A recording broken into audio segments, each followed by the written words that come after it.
நீ இதே நினைச்சு ஃபீல் பண்ண எப்படி? இல்ல கார்த்திக், தாரணி அண்ணி ரொம்ப தங்கமானவங்க. அவங்கள புரிஞ்சுக்காம அண்ணன் ஒதுக்குனது மட்டும் இல்லாம இப்ப டைவர்ஸ், சௌமியாவை கல்யாணம் பண்ணிக்க போறதெல்லாம் ரொம்ப டூ மச். எங்க அப்பா தவிக்கிறாரு. எனக்கு உன் ஃபீலிங்ஸ் புரியுது சுஜாதா. பட் இது நீ நினைக்கிற அளவுக்கெல்லாம் போகாது. என்னை பொறுத்த வரைக்கும் நீ சொல்றதுதான் சரி. சுரேஷ்க்கு தாரணியை புரிஞ்சுக்க முடியல. அதுக்கு அவர் எடுத்த முடிவு தான் சரின்னு நினைக்கிறாரு. நீ கவலைப்படாத, அவரால் இதெல்லாம் பண்ண முடியாது. ஆமா, அங்கிள் எப்படி இதுக்கெல்லாம் சம்மதிப்பாரு? என்ன கேட்டா ஒன்னே ஒண்ணுதான் சொல்லுவேன், இதுக்கெல்லாம் கொஞ்சம் டைம் வேணும், அவ்வளவுதான். எங்க கார்த்திக், எல்லாம் சரியாயிடும். இந்த விஷயத்துல நீங்க எனக்கு ஆறுதல் சொல்றது கொஞ்சம் நிம்மதியா இருக்கு கார்த்திக். ரொம்ப தேங்க்ஸ். உனக்கு ஒண்ணுன்னா அது என்னையும் தானே பாதிக்கும், அதுக்கு தான் சொன்னேன். நம்ம நேர்ல சந்திச்சு பேசுவோமே, நீ மால்க்கு வாயேன். அப்படியா? என்ன அப்படியான்னு சொல்ற? உடனே கிளம்பிட்டேன்னு சொல்ல வேண்டாம். ஓ, ஐயா கூப்பிட்டா உடனே நாங்க வந்துடணுமோ? ஆமா, இப்ப நீ தானே அப்படி சொன்ன. நானா? நான் என்ன சொன்னேன்? இப்ப சொன்னல, நீங்க ஆறுதல் சொன்னது எனக்கு நிம்மதி தந்துச்சுன்னு. ஆமா சொன்னேன். ஆனா அதுக்கும் இதுக்கும் என்ன சம்பந்தம்?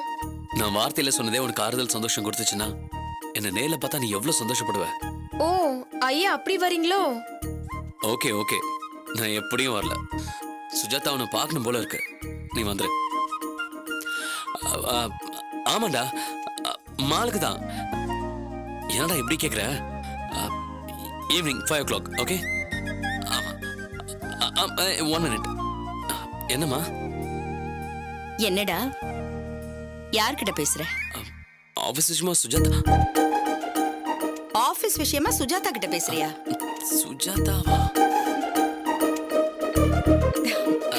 அது வந்து... ஏண்டா இப்படி பயந்து நடுங்குற? நீ இப்படியெல்லாம் இருக்கணும்னு தானே நான் ஆசைப்பட்டேன். பேசு பேசு, என் மருமக கிட்ட தானே பேசுற, நல்லா பேசு. பேசுடா.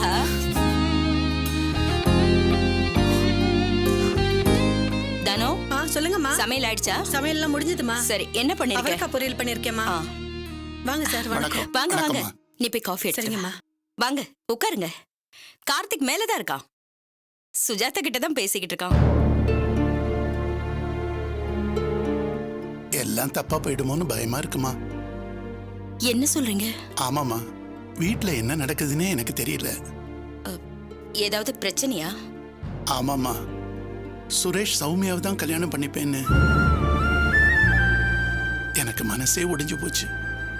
வீட்ல எல்லாமே தலைகீழா போயிட்டு இருக்கு. சுரேஷ் என்கிட்ட இப்படி பேசுவான்னு நான் நினைச்சே பார்க்கல. நேத்து சௌமியாவோட அப்பாவும் அம்மாவும் வந்திருக்காங்க. அவங்க கிட்ட அவன் சௌமியாவை பிடிச்சிருக்குன்னு சொல்லி கஷ்டமா இருக்குமா. அவன் இப்படி துணிஞ்சு இறங்குவான்னு நான் கனவுலையும் நினைக்கல. நீங்க வேற என்னமா, சண்டை போட்டுட்டு தான் வரேன். ஆனா அவன் எதுக்கும் அசர்ற மாதிரி தெரியலையே. உங்களுக்கு தெரியாதது இல்ல, நான் இது விஷயமா அவங்க கிட்ட சண்டை போட்டு சரோஜட்ட கோச்சுக்கிட்டு எல்லாத்துக்கும் மேல இன்னைக்கு தேதி வரைக்கும் நான் வீட்டுல சாப்பிட்றதே இல்லை. எனக்கு தெரிஞ்சு அவன் இவ்வளவு பிடிவாதமாவோ முரட்டுத்தனமாவோ நான் பார்த்ததே இல்லை. அவனை நான் அப்படி வளர்க்கவும் இல்லை. ஆனா என் பேச்சு மீறி போனது இல்லாம செயல்லையும் இறங்கிட்டான். இது எல்லாத்துக்கும் மேல இந்த விஷயத்துல என் தங்கச்சி துடிக்கிற துடிப்பை கண்ணால பார்க்க முடியல.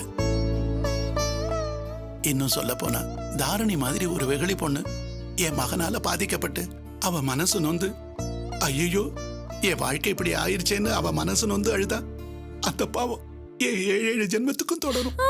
ஐயோ, என்னங்க நீங்க? இல்லம்மா, இத நினைச்சு நான் அழாத நாள் இல்ல. அப்படி நான் மனசு நொந்து இருந்த சமயத்துலதான் நீங்க நான் இருக்கேன், இதை நடக்க விட மாட்டேன்னு சொன்னீங்க. உள்ளத சொல்லணும்னா சாமியை கூட நம்பல, உங்களை தான் நம்புறேன். இப்ப சுரேஷ் என் கைய மீறி...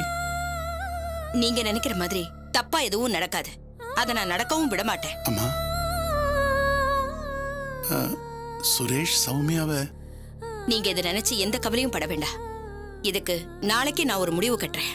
அம்மா, நீங்க உங்க மனசுல இது விஷயமா முடிவெடுக்கிற பொறுப்பை என்கிட்ட விட்டுருங்க. இதை நான் எப்படி முடிச்சு வைக்கணுமோ அப்படி முடிச்சு வைக்கிறேன். அம்மா, நீங்க கவலைப்படாதீங்க, உங்களுக்கு நான் ஹெல்ப் பண்றேன். நீங்க என்ன பண்ண போறீங்க, ஏது பண்ண போறீங்கன்னு எனக்கு தெரியாது. ஆனா நான் நிம்மதி அடைகிற மாதிரி பேசிருக்கீங்க. நான் மறுபடியும் சொல்றது ஒன்னே ஒண்ணுதான். ஐயோ இப்படி ஆயிருச்சே, நாம என்ன பண்றதுன்னு சாமி கூட கும்பிடல.